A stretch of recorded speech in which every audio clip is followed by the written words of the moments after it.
ሴቶች ላይ ዘምቻለሁ፣ ይቅር በሉኝ። እንደዚህ ሆና ትሄዳለች። ጂሃድ ልታውጅ ነው፣ ጦርነት ልትከፍት ነው። ለምንድን ነው እንዲህ የምትሸፈነው? ለምንድን ነው ያልተገለጠችው? ለምንድን ነው ስትባል ሰይጣን እንዳይፈትነኝ። አረ እንደዛ አይደለም። ከቆረብን በኋላ አባቶቻችን አይታችሁ ከሆነ ወይም እናቶቻችን አይታችሁ ከሆነ መሀረብ ይይዛሉ። የእውነቴን ነው በነግራችሁ፣ መሀረብ ይይዛሉ። ያ መሀረብ ሌላ ቀን የሚናፈጡበትን ወይም ንፍጥ ወይም ፈሳሽ ነገር የሚያደርጉበትን አይደለም የሚይዙት። ቅዱስ ስጋውና ደሙ ሲቀበሉ ለብቻው የሚይዟት ናት። ምን ያደርጋታል? እንደዚህ ያደርጋሉ፣ እንዲህ ያደርጋሉ። መሀረቧ ለምን መሰላችሁ? ቢንጠባጠብ የክርስቶስ ስጋና ደሙ ምናልባትም ስጋው አይንጠባጠብማ፣ ቢንጠባጠብ መሬት እንዳይወድቅ ክቡር ነውና እንዳይወድቅ ምን ያደርጋሉ? በዛች መሀረብ ይዛሉ። እየተማራችሁ ወይም ደግሞ በነጠላ ይዛሉ። 18 ሰዓታትን ጾመዋልና ሲበሉት ወይም ደግሞ ሲጠጡት አቅለሽልሾቸው ምናልባት ቮሚት ቢያደርጉ መሬት ላይ አይወድቅም። አፋቸውን አፍኖ ይዘው መልሰው ይውጡታል እንጂ አይተፋም። ለመዋጥ እንዲህ ታፍኖ ለመዋጥ የወጣውን ለመመለስ ነው። ምክንያቱም የክርስቶስ ስጋና ደም ስለሆነ አይወጣም። በደንብ ያዙ። እንቀጥል። 18 ሰዓት ለምንድን ነው የምጾመው የሚል ጥያቄ አለ። ምክንያቱን አያውቁትም። ግን 18 ሰዓታት ግን ማክስ ምናምን አይቻልም። እሺ ማክስ እንዳታረጉ እነግራችኋለሁ። ምክንያቱን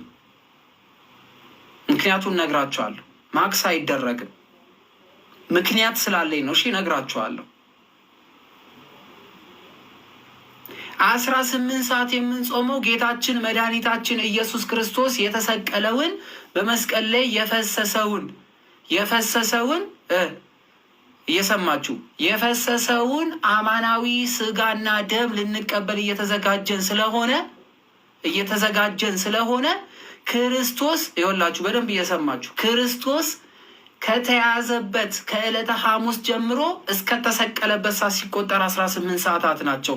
የክርስቶስን የመስቀል ጉዞ እያሰብን ቅዱስ ስጋውና ደሙን ለመቀበል ስለምንዘጋጅ 18 ሰዓታቶችን የምናስበው።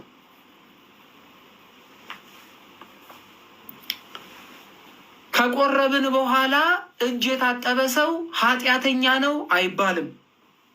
እጅ አትታጠቡ የተባለው ንጹህ ስለሆንን ነው፣ ንጽህና ስላለን ነው። ብንታጠብስ ግን ኃጢአት ነው? ቅዱስ ቁርባን ይረክሳል? አይረክስም። ቅዱስ ቁርባን እጅ በመታጠብ አይረክስም። ቅዱስ ቁርባን እኮ የሚረክስ አይደለም፣ የረከሱትን የሚቀድስ ነው። እንዳትሳሳቱ።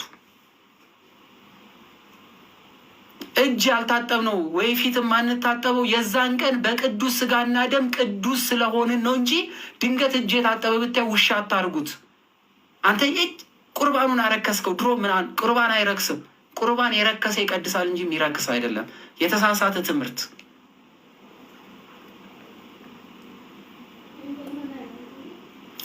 ለምንድነው ስራ አትስሩ የተባለው? በቤተ ክርስቲያን ትምህርት ስራ ብንሰራስ? ለምሳሌ እኔ ሰራተኛ ነኝ። ከሳምንት እስከ ሳምንት ስራ አለብኝ። ስለዚህ ቅዱስ ቁርባን ለመቀበል ተዘጋጀው። ስለዚህ ቆርቤ መጥቼ ስራ ብሰራ ቅዱስ ቁርባን ይረክሳል? አይረክስም። ግን የምንሰራቸው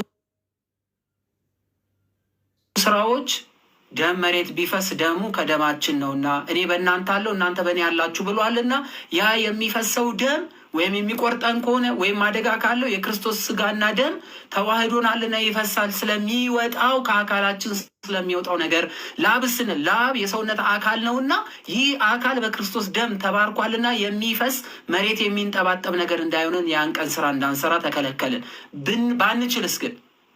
ባንችልስ ከመቁረብና ካለመቁረብ የትኛው ይሻላል ሲባል መቁረብ ይሻላል።